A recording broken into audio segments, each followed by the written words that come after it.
Hey there, my beautiful souls.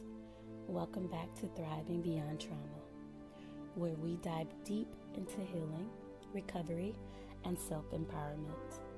Today, we're diving into a topic that is incredibly important, but often difficult to talk about: childhood sexual abuse. Now, this might get heavy, but it's something we need to understand because it affects so many people, both children and adults. If you're here, maybe you're looking to understand this issue more deeply, or perhaps you're supporting someone on their healing journey. Wherever you are on this path, we're going to break down what childhood sexual abuse is, why kids under 10 are particularly vulnerable, and the long-term emotional and psychological impact it can have. But first, let's define what we're talking about when we say childhood sexual abuse. What is childhood sexual abuse? So first things first, what exactly do we mean when we talk about childhood sexual abuse? Simply put, it refers to any form of sexual contact or behavior between a child and an adult or older adolescent. This can range from inappropriate touching, trying to force a child to engage in sexual acts, or even exposing a child to sexual content. The key factor here is that the child is unable to fully comprehend what's happening or give consent because, well, they're children. And here's where that gets even more heartbreaking. Children, especially those under the age of 10, are in those critical years of development where they're still learning about trust, boundaries, autonomy. They don't yet have the emotional or the cognitive tools to understand the abuse, and that makes them particularly vulnerable. Why are kids under 10 particularly vulnerable? Alright, let's talk about why kids under 10 are especially vulnerable. At this stage in life, kids are just starting to figure out how the world works, who's safe, what's normal behavior, and how to trust people around them. They rely heavily on adults and other children to guide them through these early years. So when the very people they're supposed to trust, like family members, caregivers, and other authoritative figures, betray that trust, it can shatter their developing sense of safety. Here's my point. The abuse isn't just about physical trauma. It's deeply emotional and psychological. It affects how a child learns to form relationships, how they see themselves, and what they believe about the world around them. Abusers exploit the natural vulnerability in children. They manipulate the child's innocence and dependence, often leaving them confused, scared, and unsure of what's happening. Abusers often use children to bait in other children. This is something I experienced. The child might not even have the words or understanding to explain what's going on, which makes it even harder for them to ask for help or disclose the abuse. So when we say that childhood abuse is devastating, especially for kids under 10, we're talking about much more than just the intermediate harm. We're talking about the long-lasting emotional scars that can impact every area of a person's life, even well into adulthood. That's the emotional and the psychological impact of childhood sexual abuse.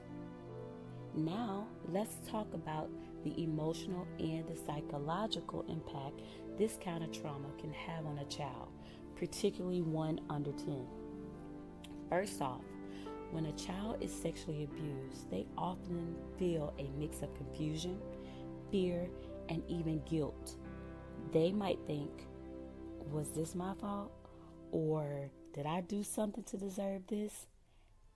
And it's because abusers often manipulate the situation, telling a child to keep it a secret or threatening them if they tell.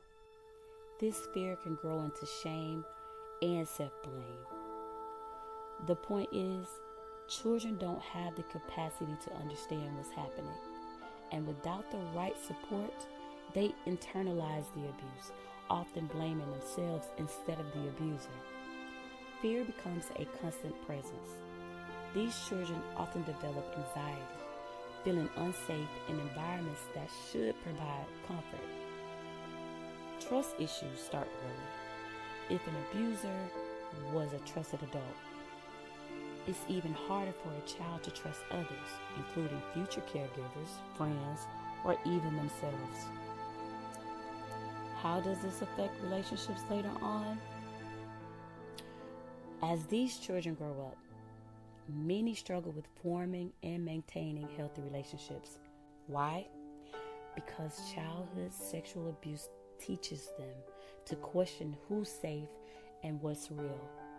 The very foundation of trust is broken.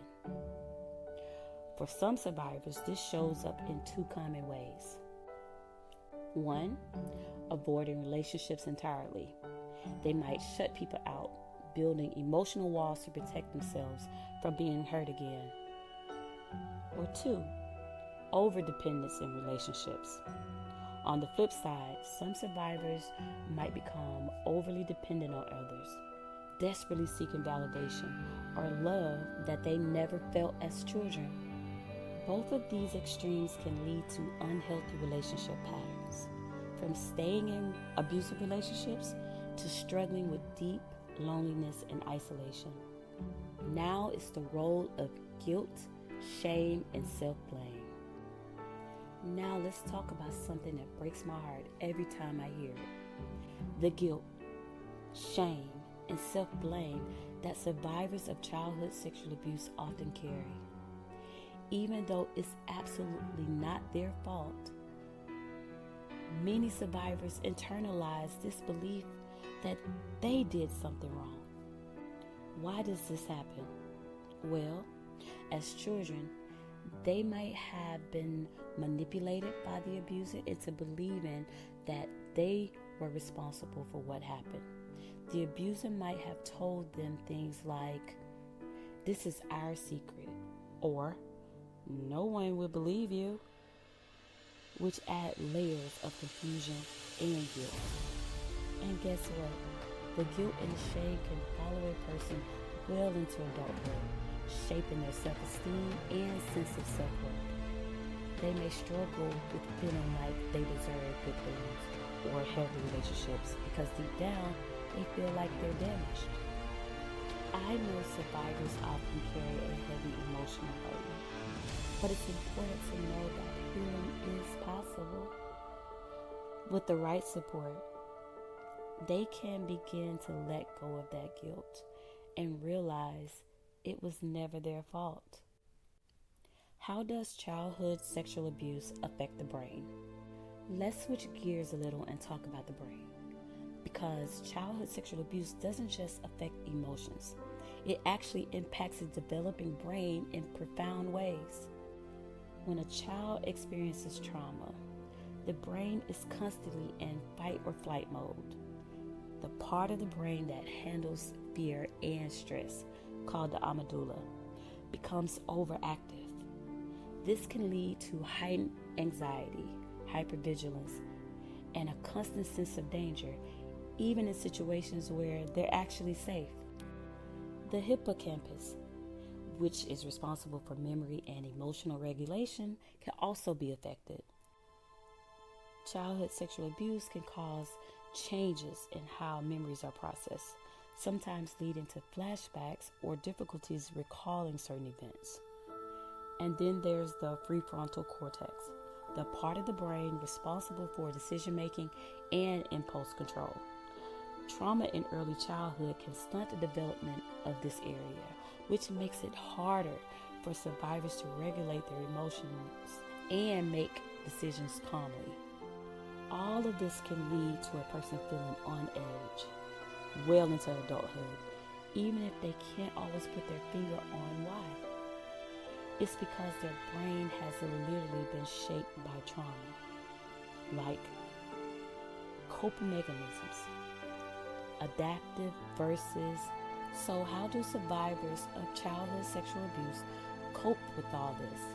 Well, like a form of trauma, people develop coping mechanisms to manage the pain.